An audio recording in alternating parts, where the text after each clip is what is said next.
Hello, and welcome back to another update where I cover the latest developments throughout the front line in the Russo-Ukrainian war. It is your host, Weep Union.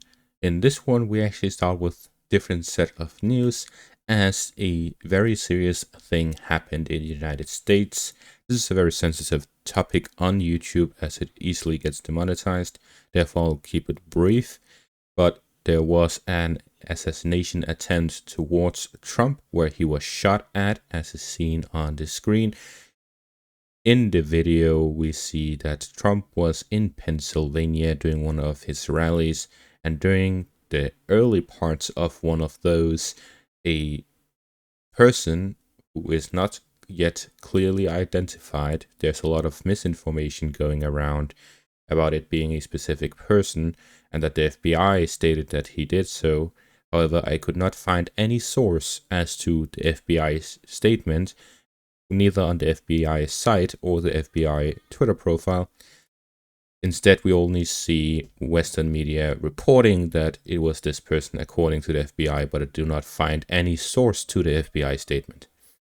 Therefore, what we see is that the current situation is that Trump was shot at. However, he was hit on his ear and is, under the circumstances, okay, according to his own statement. And therefore, there's no health issues related to this. He's not out of the race. He's probably going to be stronger than ever in this race for the United States presidency out of this. However, it is very dangerous that something like this has happened, and my first thought when I saw it is Carl von Clausewitz's On War book. In it, there is a statement, and it says, "It follows that he who uses force unsparingly, without reference to the bloodshed involved, must obtain a superiority if his adversary uses less vigor in its application. The former then dictates the law to the latter, and both proceed to extremities to which the only limitations are those imposed by the amount of counteracting force on each side." What this statement means is there is a deadlock in terms of the violence in each side of any sort of conflict, not just the battlefield. And in this case, an election race, if one side uses more force, then he's going to have an advantage using that more force. However, it would then redefine the rules to include that specific thing. What this means is an assassination attempt on Donald Trump would carry the risk of that being the new normal. That is why the situation is very dangerous, even though Trump survived. But that will be all of my words on that specific topic. Moving back to the war in Ukraine, we start out in the direction of Urozhaine, where the Russians have managed to capture the northern parts of the town. Following my video yesterday, the Russians managed to break through the Ukrainian lines.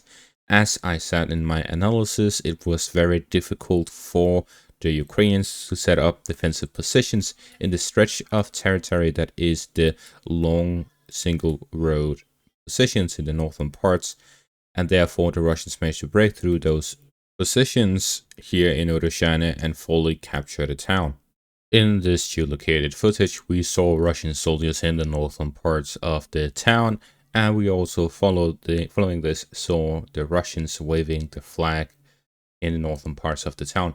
Therefore, we see that the full capture of Urozhaine has been confirmed.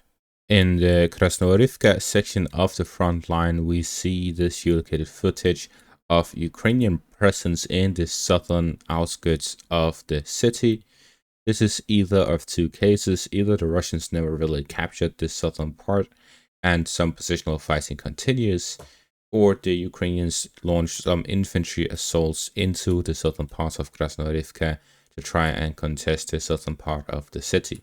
And this is exactly why I mentioned the importance of the Russians capturing the northern parts of Ryorivka along the lake to prevent any Ukrainian presence from appearing here in the south, as well as expanding a border area here to the western part, where they would be having a buffer zone between the Russian and Ukrainian positions.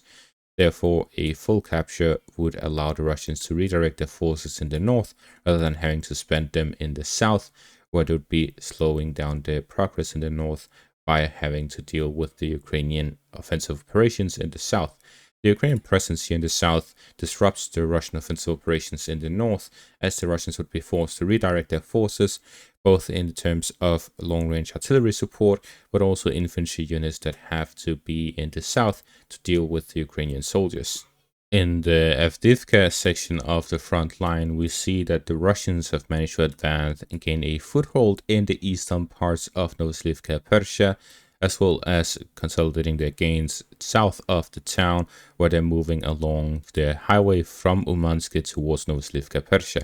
So with this, we see that the Russians have expanded their zone of control east of the town, at the same time as assaults are taking place in the northern parts and in the western parts of Novoslivka Persia in the direction of the Ukrainian fortified positions, supply roads, and directly towards the town itself. Over the past few days, we have seen numerous assaults by the Russians, where they are arriving from three separate directions. From the direction of the north, in the direction of Sokhil and Voshchod, where the Russians are launching operations against the river line, supply lines of Novoslivka Persia, and capturing the fortified positions north of the town to then assault directly towards it and gain a foothold in the north. In the east, from the direction of Novopokrovsky, where following the capture of the town, the Russians have now been launching assaults towards Novoslivka Persia, and from the southeast, where the Russians are launching operations both from Umansk and Semenivka towards the eastern parts of Novoslivka Persia. Therefore, we have two directions in the east and two directions to the north, in which the Russians are launching assault operations towards Novoslivka Persia for the capture of the town and limiting the strength of the Ukrainian forces in the area. Further north, in the direction of New York, the Russians have expanded their zone of control northwest of Novoselivka, where they've managed to capture multiple forest areas in an attempt of securing the western flank of the current spearhead into New York. The Russians launched operations where they captured a large part of the southern parts of New York. However, it is not a very wide operation. The Ukrainians have positions in the east and in the west of it, which allows the Ukrainians to be in a position where they can launch counterattacks to each side and attempt to pincer the Russian bridgehead across to capture it and close it off, encircling Russian soldiers. Therefore, the Russians are now working on securing those flanks by launching operations, capturing the fortified positions, and establishing a stronger flank to prevent such an operation from taking place. Therefore, we see fighting taking place on both flanks of the spearhead and at the tip of it within New York itself. Further north here in the direction of Makivka, the Russians have launched operations to the south of it, where they're launching operations along the forest line. This is confirmed with this geolocated footage. Based on this, it is clear that the Russians are now working on three different axes, first to the north of Makivka in the central parts of it, and to the south of it. Makivka itself is currently split into two parts. There is the southern part here to the south of the Russian bridgehead here in the Serbis river line by Makivka, and the northern parts of it.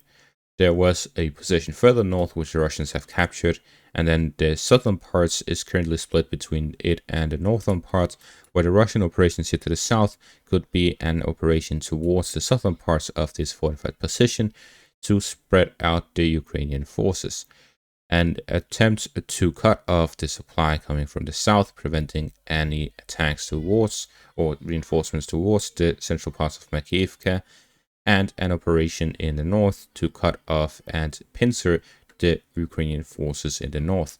So we see that there are multiple axes of attack and operations taking place in Makivka to strengthen the Russian positions in the area and improve their possibility of gaining control over the town by launching these multiple operations.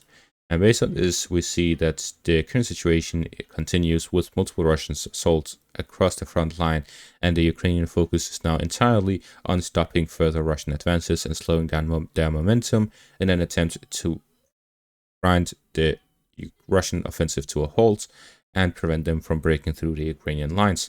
But so far, the Russians have been able to consistently advance throughout the past few months, allowing them to gain control over major areas of the front line that are heavily defended without making any significant breakthrough due to the Ukrainian intensive efforts at defensive capabilities. And that is going to be all for this update. Thank you all for watching. Make sure to leave a like, subscribe, and check out my Patreon for additional content. Thank you all for watching and have a great day.